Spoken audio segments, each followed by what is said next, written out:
Oi pessoal, tudo bom? Então, finalmente hoje eu decidi gravar esse vídeo, tô sem roteiro nenhum, mas vou contar pra vocês um pouco sobre essa questão da minha experiência no SUS, do pré-natal no SUS, por que no SUS, Kalena, você não tem plano de saúde? Vou tentar responder isso tudo e tentar organizar as ideias aqui, porque Lívia adormeceu e eu já vim correndo gravar esse conteúdo que já fazia um tempo que eu tinha prometido lá no Instagram, né? Então, para quem não me segue, @KalenaLaura, lá no Instagram estou postando minha rotina em tempo real, não só minha rotina, né? Compartilhando com vocês dificuldades, coisas que eu tenho aprendido, e aí a gente vai compartilhando e interagindo de alguma forma, né? Nesses tempos em que a gente anda tão afastado uns dos outros. E o lado bom disso é que eu posso mesmo que seja uma pessoa, alcançar, chegar até essa pessoa que está distante, que talvez eu nunca vou conseguir encontrar na vida, né? Então, vamos começar do começo. Eu sempre, desde que casei, tive plano de saúde. Quando a gente viajou para a Itália dessa última vez, a gente ficou uma temporada lá. A gente foi sem saber quando iria voltar. Então, depois de alguns meses, 3, 4 meses, a gente decidiu que ia cancelar o plano, porque não sabia por mais quantos meses a gente ia passar lá. A gente nem sonhava que a pandemia ia chegar, enfim. Então, na nossa cabeça, a gente iria passar um pouco mais de tempo e não fazia sentido manter um plano aqui. Embora, nos nossos planos, a gente só fosse tomar uma decisão dessas depois que tivesse tudo certo lá.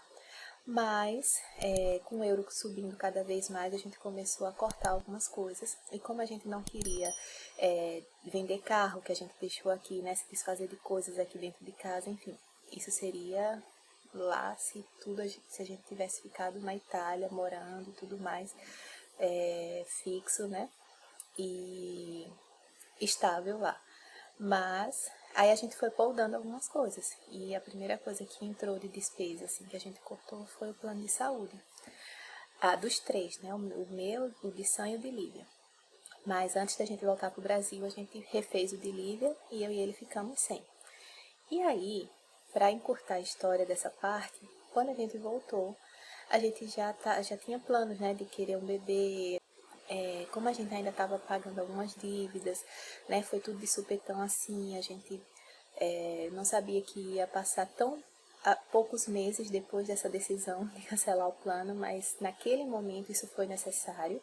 Quem já passou por isso, essas decisões para serem tomadas, se fosse uma opção que a gente tivesse de não cancelar o plano, com certeza a gente não teria cancelado.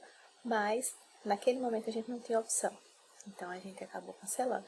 E aí, depois disso, acho que a gente ficou lá mais uns 4 meses no máximo. E voltamos.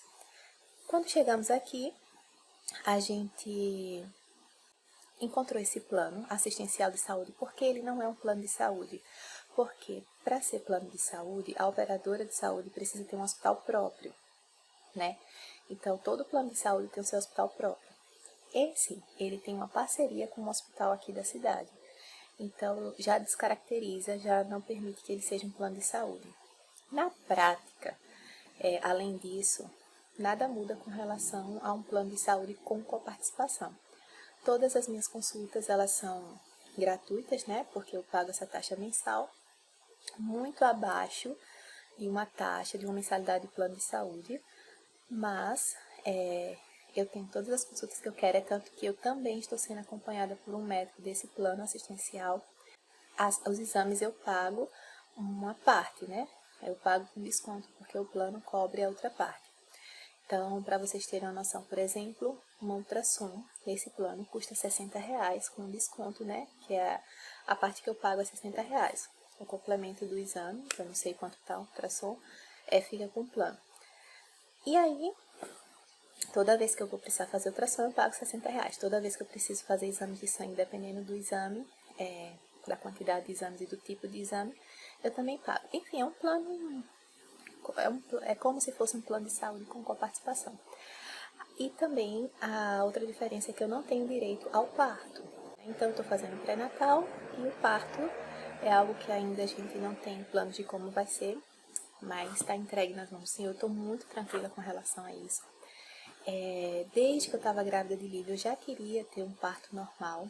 O meu obstetra, que eu estou sendo acompanhada por esse plano, ele olhou para mim e disse assim, olha, você tem todo o direito de optar pelo parto que você quer ter, ou quer tentar pelo menos, mas eu já vou dizendo de antemão, se você quer um parto normal, você não procure plano de saúde.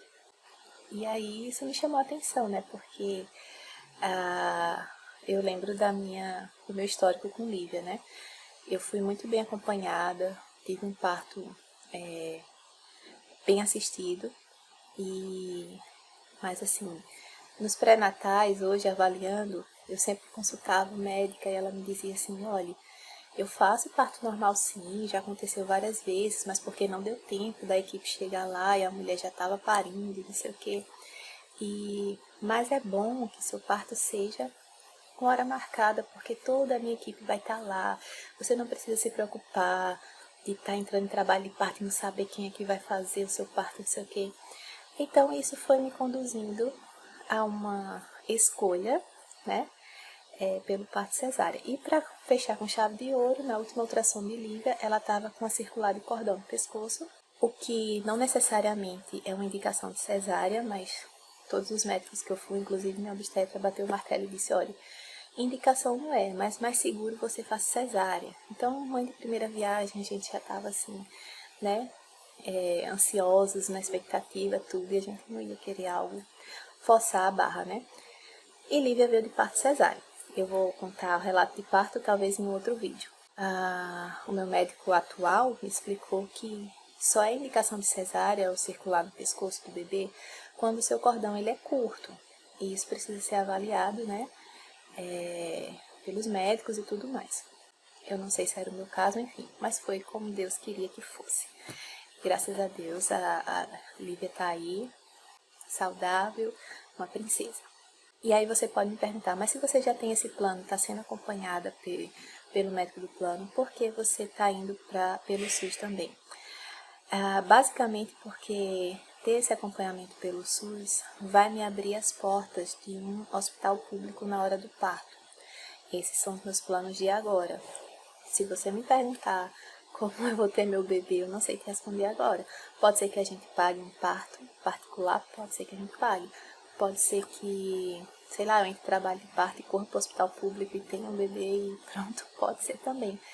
Pode ser que seja uma cesárea no SUS ou particular, pode. Então, hoje os planos são de esperar entrar em trabalho de parto e ir para a maternidade pública e ter o bebê lá.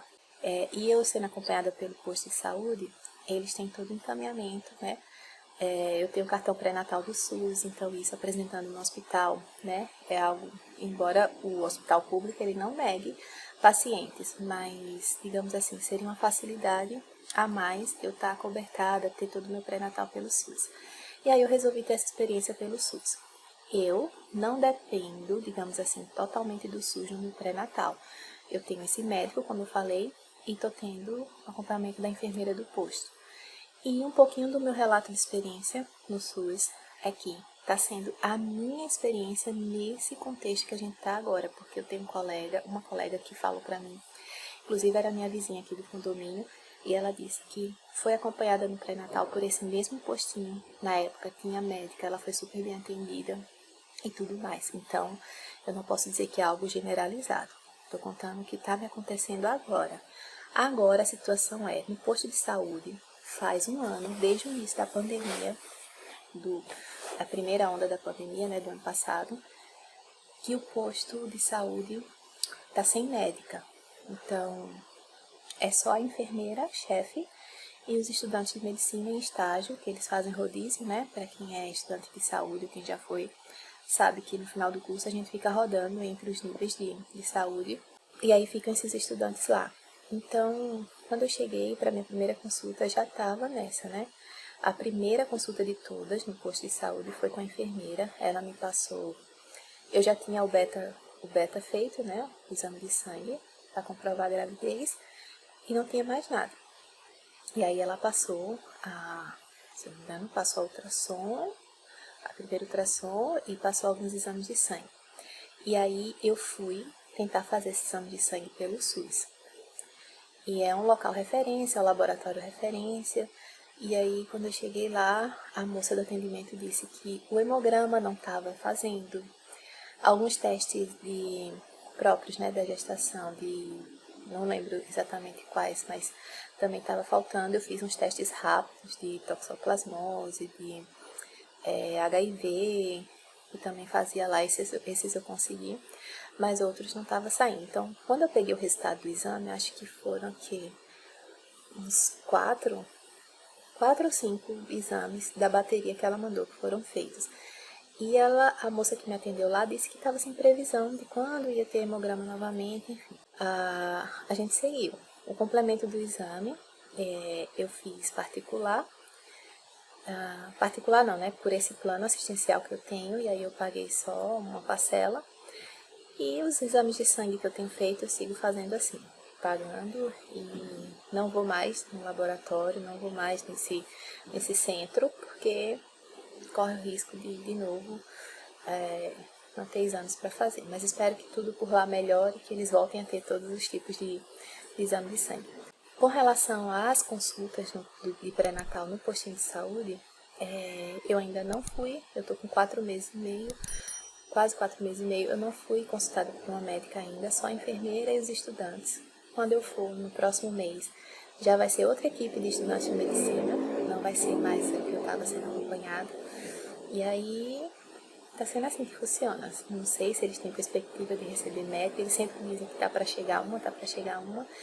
Agora, preciso ser sincera e verdadeira, porque com relação ao atendimento lá no posto de saúde, realmente é algo assim diferenciado.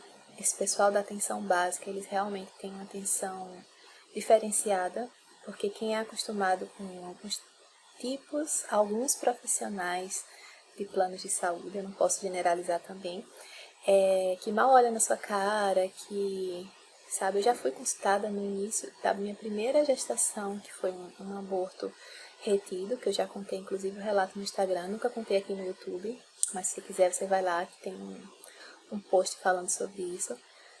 Então, nessa primeira gestação, eu toda cheia de expectativa e tal, a médica olhou pra mim, a médica do plano, olhou pra mim e disse assim: eu não vou te dar o cartão pré-natal porque você precisa fazer primeiro a ultrassom para ver se o coração do seu bebê tá batendo, porque se não tiver nem adianta eu te dar o cartão. Então, tipo, você escutar algo desse tipo, né, na primeira gestação, você cheia de expectativa, às vezes você nem sabe que é assim que funciona, e receber obviamente eu não voltei mais nela, né, receber uma mensagem assim tão impactante, né.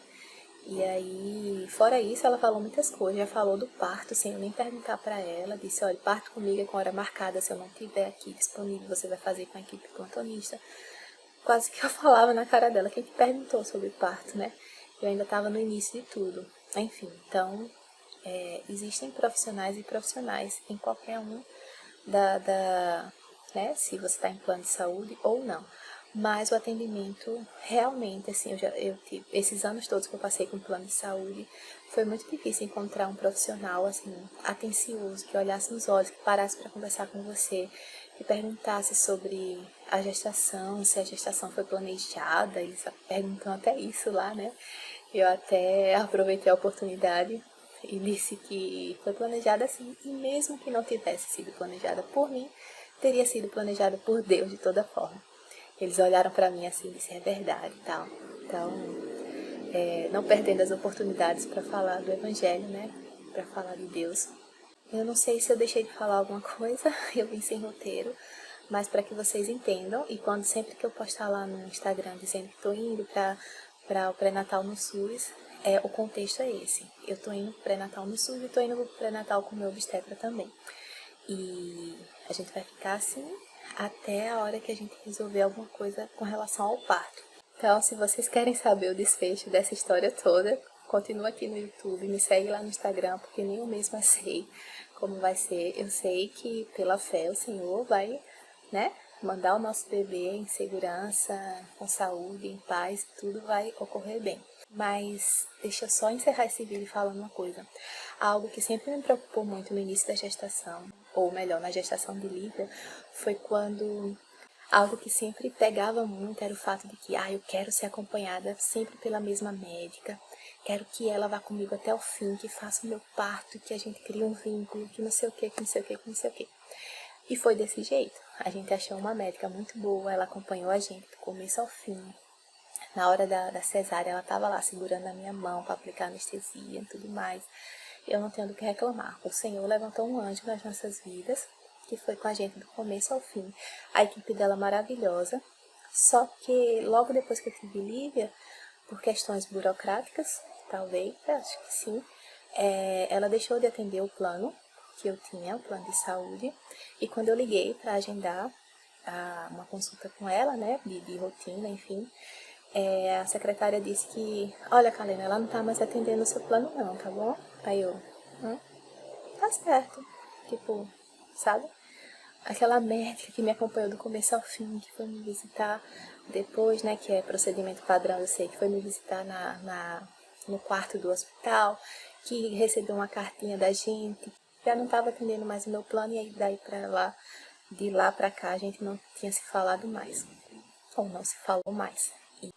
E aí isso mexeu muito comigo no sentido de que não por ela, né? Não foi ela que tomou essa decisão, assim, eu não vou mais atender Kalena, eu sei disso. É questões que ela opta, não vou mais atender esse plano pelos meus motivos e tudo mais. A questão é que isso me fez parar para refletir no que eu estava fazendo questão. Eu disse, poxa vida, Senhor, o Senhor me permitiu estar grávida, o Senhor levanta pessoas, profissionais de saúde, né, para que eu tenha, para que as mulheres tenham filhos, e porque eu fico me apegando assim com tanto detalhe, porque tem que ser assim, porque tem que ser assim, tem que ser assim. Foi desse jeito, e o Senhor me mostrou de uma outra maneira que essa forma não precisa ser regra na minha vida, entendeu? Uma outra questão foi uma amiga da Itália que compartilhou comigo a experiência dela. E lá eles têm, quando uma gravidez, via de regra, eu não sei muitos detalhes, mas mais ou menos o que ela contou foi isso. Quando a gravidez ela é normal, assim, saudável, a mulher tem direito a 3 ultrassons durante os 9 meses. Na Holanda, eu vi um vídeo recentemente, ainda é diferente, são 2 ultrassons durante 9 meses. Claro, se você quiser mais, tanto na Holanda, que foi nesse caso, como essa minha amiga, ela teria que pagar por fora. Não é barato. Quando eu estava lá e precisei fazer uma ultrassom mamária, a gente pesquisou nas clínicas, a mais barata era 70 euros. Se eu fosse pelo hospital, digamos assim, o SUS, né, porque lá o sistema de saúde é um pouco diferenciado, eu teria pago 35 euros, a metade do valor de uma clínica particular, porém eu só faria esse exame daqui a 2 meses. Ela disse que numa consulta pré-natal pode ser uma médica que te acompanha, na outra pode ser uma enfermeira obstétrica, na outra já é outro médico, e quando é na hora do parto pode ser nenhuma dessas, pode ser a médica que está lá na hora, e você vai ter seu filho de todo jeito. Então essa frase de você vai ter seu filho de todo jeito, claro, com a permissão de Deus, né, falou muito ao meu coração, porque assim, a gente fica escolhendo como tem que ser, como vai ser, tem que ser a mesma médica e tal, quando na verdade aquela famosa frase, entrou, vai ter que sair. Ou com a mesma médica, ou com outra médica, ou no carro, ou no caminho. Recentemente eu vi uma matéria na internet que aconteceu aqui na minha cidade, de uma mulher que entrou em trabalho de parto, o marido foi levar para o hospital, não deu tempo de chegar no hospital, ele parou o carro, tirou a camisa dele, estendeu no chão e a mulher teve o bebê ali no chão. Com ele, e era cedo de manhã, não sei mais quem ajudou. Enfim, uma coisa assim, surreal, sabe? Que a gente nem... E a mulher lá estendida com o bebezinho no braço, meu Jesus do céu, teve o bebê dela. Então, é algo assim que eu comecei a pensar bastante nisso, e isso, de certa forma, tranquilizou. O Senhor tranquilizou meu coração através dessas experiências de outras mulheres e de outras culturas até, né? Me entendam, isso é um pensamento meu, um pensamento que foi mudado em mim a partir de experiências compartilhadas com outras mulheres. Não estou falando aqui contra o parto cesárea, não estou falando aqui não estou falando mal também de quem opta pelo parto cesárea, já que a gente vive num país que a gente pode escolher isso. E se você não depende do SUS, você pode escolher isso. E a gente sabe que muita gente aqui no Brasil tem plano de saúde, então a cesárea é uma realidade para, eu diria, até a maioria das mulheres. Tudo bem, cada mulher escolhe a via de parto que quer ter, e sendo da vontade de Deus, ela vai ter o que ela planejou para si. Mas só queria compartilhar com vocês um pouquinho dessa experiência, não sei se o vídeo ficou longo. Hoje é dia 25 de junho, minha consulta está marcada no Minha consulta está marcada no posto de saúde para 26 de julho, então daqui a um mês. E até lá eu acredito que eu já vou ter feito a ultrassom morfológica para poder levar o resultado. E junto com a ultrassom morfológica, se Deus quiser, a gente vai descobrir o sexo do bebê também. Então, resumidamente é isso. Para deixar vocês um pouquinho a par, para deixar esse vídeo registrado aqui no canal do YouTube. Se vocês gostaram, compartilha com as pessoas que vocês conhecem. Deixe seu carinho aqui nos comentários, porque isso ajuda o YouTube. O YouTube entende que vocês estão interagindo e passa a recomendar esses vídeos para mais pessoas. E não esquece de curtir e deixar seu like aqui, tá bom? Fica com Deus, até a próxima. Tchau, tchau.